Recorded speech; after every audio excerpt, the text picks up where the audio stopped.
የፈላ ዘይት እላው ላይ ደፍታበታለች። ይህች እህታችን በብዙዎች ስትደነቅ በብዙዎች ደግሞ ስትወቀስ ታይታለች።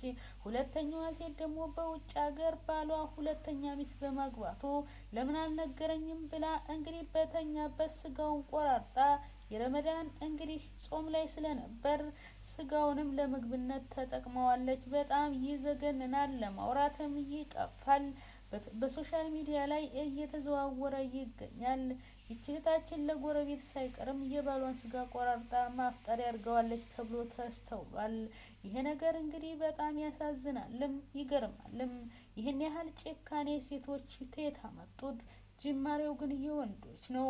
እንግዲህ በባሏ ላይ ዘይት የደፋችው ሴት ምንም ሳያደርጋት ይህንን ጭካኔ አታደርግም። ባሏ ምን ያህል ቢበድላት ነው እንደዚህ የከፋችበት?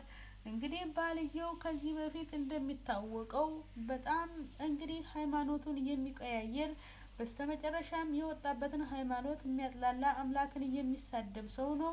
በዛ ጊዜም እንኳን ፈረደበት እያሉ ብዙዎች እየተነጋገሩ ይገኛሉ። እሷ ደግሞ እንግዲህ ምን እንዳረጋት የምናውቀው ነገር የለንም። በይፋም የእሷ በደል አልታየም። እንግዲህ አብረን የምናየው ይሆናል።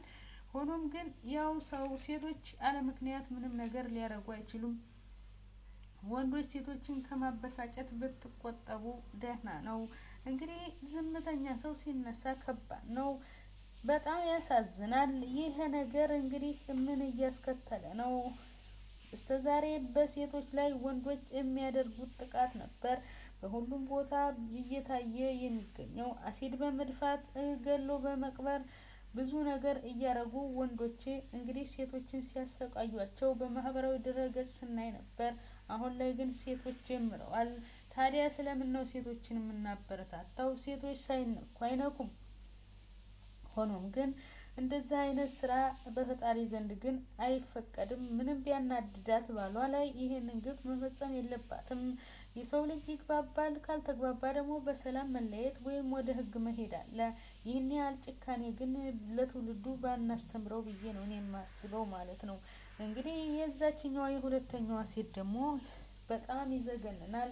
እንግዲህ በሙስሊም ማህበረሰቡ ዘንድ አንድ ወንድ እስከ 4 ብሎም እስከ 7 ማግባት ይፈቀዳል።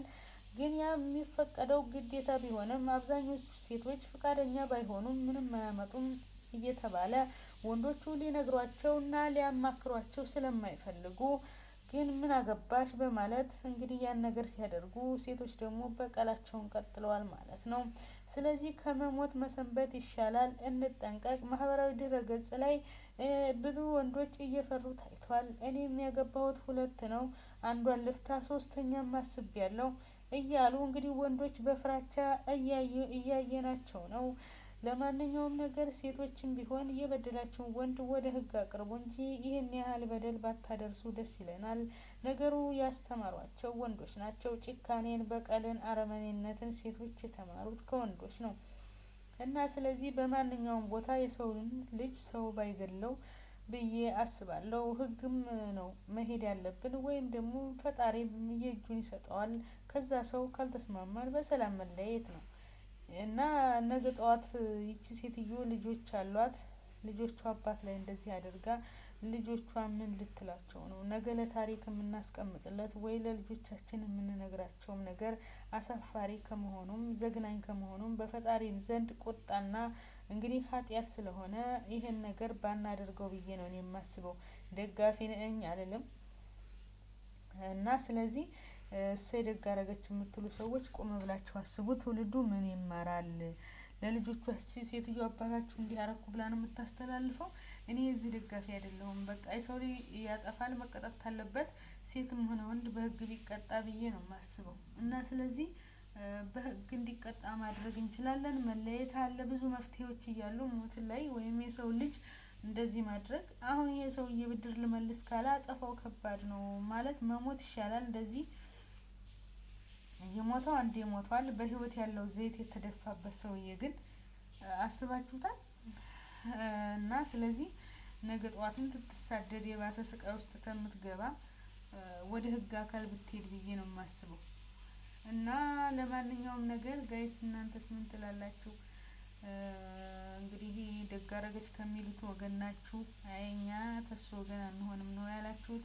ከማንኛው ወገን ናችሁ? ወይስ ይሄ ማድረጓ ትክክል አይደለም የምትሉ ናችሁ? ከማ ወገን እንደሆናችሁ ይገባዋል ከምትሉ ወገን ነው ወይስ አይገባውም? እና ሴቶች ትክክል ናቸው? ሴቶች ትክክል አይደሉም? የሰው ልጅ በዚህ መልኩ መቀጣት አለበት ትላላችሁንስ? በኮሜንት ጻፉልኝ። ላይክ ሰብስክራይብ አድርጉኝ። እንግዲህ በጣም ዘግናኝ ነገር ነው። ስለተከታተላችሁኝ እኔ አመሰግናለሁ። እና ብዙ ሰዎች አስተያየት ሰጥተውበታል በቲክቶክም እንግዲህ በፌስቡክ ደግሞ ያው በፖስት በጽሁፋቸውን አስቀምጠዋል። ያው ካስቀመጡት ያው ሁሉም ደጋፊም አለ ነቃፊም አለ። ያን ነገር ነው ያስተዋልኩት ማለት ነው። ለማንኛውም ህግ ይቅደም ባይ ነኝ እኔ እና ፈጣሪንም እንፍራ ነው የምለው። የሰው ልጅ እንደዚህ በአሰቃቂ ሁኔታ ገድሎ ወይም በህይወትም እንዲኖር መሰቃየት መቼም ቢሆን እኔ አልደግፍም ማለት ነው። የተበደሉት ነገር ይኖራል እያላችሁም ነው። አዎ የተበደሉት ነገር ይኖራል። ያለ በደልና ያለ ንዴት ይሄ ሁሉ ነገር ማንም ሰው አያደርግም። ሆኖም ግን መግደል ሰውን ወይም የሆነ ነገር ማድረግ መፍትሄ አይሆንም መቼም ሆኖም አያውቅም። በህግ እንዲቀጣ ማድረግ ነው ያለብን። መለያየት ነው። ብዙ አማራጮች አሉን ማለት ነው። እኛም ወንጀል ባንሰራ ይሻላልና ስለተከታተላችሁኝ አመሰግናለሁ። በድጋሚ ላይኩ ሸር እያደረጋችሁ ይሄን ያሰባችሁ ሴቶች ተድርጊታችሁ ተቆጠቡ ማለት ነው። ፈጣሪም አይወደውም እና ህሊናችሁም ሲወቅሳችሁ ነው የሚኖረው። በንዴት ምንም ነገር አናድርግ። አንድ ነገር ከማድረጋችን በፊት አስበን በደንብ በስሜት ሳይሆን በስሌት እናደርገው ማለት ነው።